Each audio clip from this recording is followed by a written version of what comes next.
But again, the explosion, the main one there at the Marathon Sports, and then you can hear after that, Paula, it's just absolutely heartbreaking to see this. It's been a year since the bomb attack at the Boston Marathon. INFOWARS was pointing out the inconsistencies in the story from the very beginning. Was there any prior knowledge, Joe? Because according to BostonGlobe.com, they said they were doing drills this morning for the same exact thing that happened, according to BostonGlobe.com. Now, was you guys given any warning ahead of time of this taking place? As I said earlier, there was no specific intelligence. Oh, sir, why were loudspeakers telling people in the audience to be calm moments before the bomb went off? Is this another false flag stage attack to take our civil liberties and put more Homeland Security sticking their hands down on the pants on the streets? No.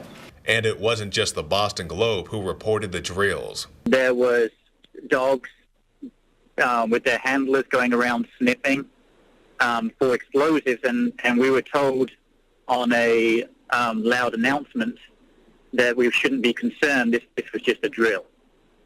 So maybe it was just a drill. But I've just never seen a drill like that. The most show of force that a track coach has seen in a lifetime of marathons. This brings up questions of prior knowledge. And on the subject of prior knowledge, we found out that the CIA, FBI, and DHS knew of Tamerlan Tsarnaev before the bombing. Reports show that the older Tsarnaev had previously attended a workshop sponsored by the CIA. The word is also out that the FBI and Department of Homeland Security had been tipped to Tamerlan's visit to a radical mosque in Dagestan, a neighbor of Chechnya. The FBI felt that this was of little consequence and didn't consider him a threat. Also, the suspect's uncle Ruslan, who quickly distanced himself from his nephews, worked for USAID. As the article points out, the U.S. Agency for International Development is an agency used by the U.S. government to operate humanitarian NGOs instrumental in running color revolutions in former Soviet states. And he just so happened to be the relative of choice for state-run media. I understand that there must be several criminals and other people on U.S. databanks, especially with the DHS putting toddlers on the no-fly list.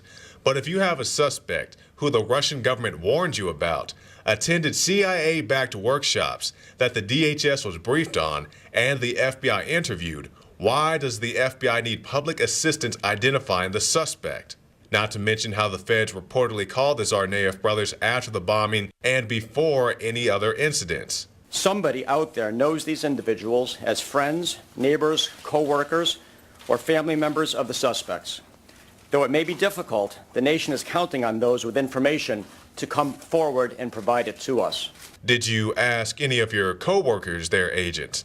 Aside from stonewalling INFOWARS reporter Dan Badandi, goons got in his face for dare asking real questions. Are both suspects seen planting these devices at the finish line of the Boston Marathon? No. What time? The only one who was observed planting what we believe to be the device is suspect number 2 with a white cap. Let's talk about those photos. Those bomb drills Monday morning. We got photographs on INFOWARS.com, folks, of contracts. Next question, please. Jahar's white or gray backpack with the black stripes is clearly not the black backpack with the white or gray stripes that exploded. In fact, the bags are the exact opposite. The only official photos that should be officially relied upon in this investigation are those you see before you today. So what's the possible explanation for these bizarro backpacks?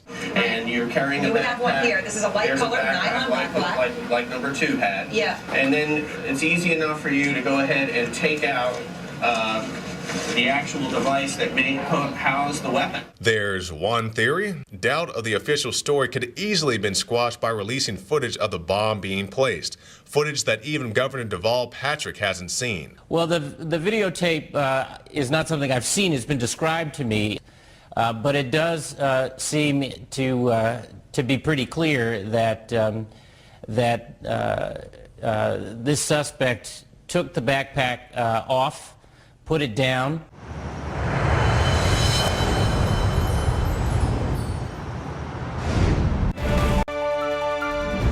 Welcome back. Now, earlier in the program, we talked about how there was a conference this last weekend. 50-plus legislators from over 9 Western states meeting to talk about the overreach, the arrogance, and the dangerous confrontational attitude of the federal government. Now, we also had some local officials that turned up in Nevada at the Bundy Ranch situation. They were very concerned seeing the same problems happening there. are going to be happening in their area. As one of them, Darren Bushman of Paiute County, Utah, said, it's the same thing that we saw in 1993 here in Nevada at the Bundy Ranch is now happening in his county. That's where they believe they are. So they want to see what they can do to try to head this off. Here's what he had to say. This is not just the Bundy's problem. This is a problem of Western America. This affects every rancher. In fact, this is a problem for all of America. We're talking about rights here. We're talking about a situation here where they're killing gnats with a sledgehammer. And it's absolutely disgusting what's being done with the taxpayers' money. And, you know, in my county, we are a heavy ranching county as well. And my entire county is supporting this effort. And the reason is we're the next Clive and Bundy. Yes. Okay? We have the sage grouse, we have the goshawk, we have all of these issues, and we have, you know, daily discussions about new ESAs that are coming along. We have daily discussions about EISs and how we have to protect this and protect that and cut ranchers out of here and cut ranchers out of there. And the interesting thing is America's in love with the cowboy, but we want to put them all out of business. Yeah. It's absolutely disgusting. They bought and paid for these rights as we do water rights, mineral rights, property rights. Okay, all of these rights were bought and paid for. They traded gold pieces, they traded horses, they traded labor, whatever it was, they managed to buy and pay for these grazing rights. Then along comes the Taylor Grazing Act, the establishment of the Department of the Interior, the BLM, all that. They're no longer rights, they're permits that you have to rent the feed from the federal government. That was all done without compensation to the American rancher, okay? Now, that's very interesting. You said they changed the rights to permits, essentially, which is what they do with our individual rights. They change them from fundamental rights to government-granted privileges. Permission, yeah. We're going to give you permission, which is revocable. Well, these are not revocable. These are rights, just like property rights. And, you know, if you'll put the word property or water in exchange for grazing when we're having this conversation, the whole world turns upside down, right? Because it's a whole different discussion when we're talking about the Bureau of Land Management coming in and stealing your water, you know, or stealing your property. Well, you know, it's really interesting because if you look at these lands in the West, if you look at the state enabling acts for all of these states in the West, this land was never intended to be held by the federal government. It was intended to be disposed of to the general public, and any remaining lands was to be disposed of to the state. It was never intended that we would hold these lands by the federal government. The interesting thing about it is the people who are making the decisions about these federal lands, they don't ever show up on the ballots in these states. So you've got decision makers that are not in the state of Nevada, not in the state of Arizona, not in the state of Utah. They're in Washington, D.C., they're senators and bureaucrats from all over the nation who are making decisions about what's happening right here in the state of Utah, what's happening in the state of Nevada, what's happening in the state of Arizona, and they never show up on the ballot in these states. You got Dick Durbin trying to take away 30% of the state of Utah, and he doesn't even show up on the ballot. We don't even have an opportunity to voice our opinion about whether he should be representing us.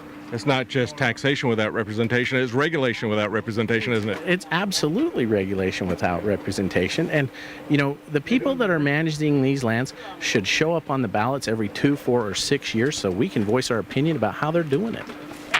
Let's lock us all up and put us in boxes where we can manage the people, control the people, tell them what they can think, tell them what they can do, tell them where they can be, tell them how they can act. And unfortunately, that's where we're at. And, you know, I have people ask me, how can you as an elected official support someone who's clearly breaking the law? I guess I would ask the same question of, how did people manage to support Martin Luther King as he was sitting in Birmingham, Alabama in a jail cell? That question was asked of him. And he said, look, there are two kinds of laws. There are just laws and unjust laws. And we have an obligation as human beings in the United States of America to obey just laws. We have the same obligation to disobey unjust laws. Now, Darren Bushman wasn't the only local government official there. We also had Dave Miller from Iron County, Utah. Now, he's the guy who pointed out that the Bureau of Land Management was violating its own rules on the use of the land as far as wild horses were concerned in his area. They were allowing 7 times the number of wild horses on the land that they had said were sustainable, and they were doing nothing about it.